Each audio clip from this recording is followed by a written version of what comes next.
And Albuquerque has issued a severe thunderstorm warning for northeastern Lincoln County in central New Mexico, west central Devonta County in east central New Mexico, southwestern Guadalupe County in east central New Mexico, until 6:15 p.m. Mountain Daylight Time. At 5:29 p.m. Mountain Daylight Time, a severe thunderstorm was located 16 miles southwest of Ramon, or 29 miles southeast of Corona, moving north at 45 miles per hour. Hazard, 60 miles per hour wind gusts and quarter-size hail. Source, radar indicated. Impact, hail damage to vehicles is expected. Expect wind damage to roofs, siding, and trees. Locations impacted include Vaughan, Ramon, and Yeso.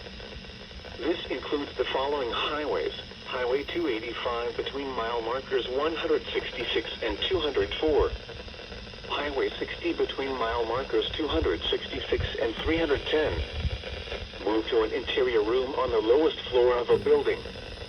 Repeating, a severe thunderstorm warning has been issued until 6:15 p.m. Mountain Daylight Time for the following counties in New Mexico, Guadalupe, and Lincoln.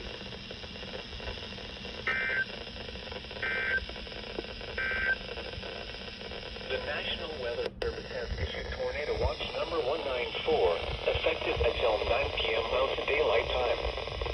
This watch includes the following counties in New Mexico.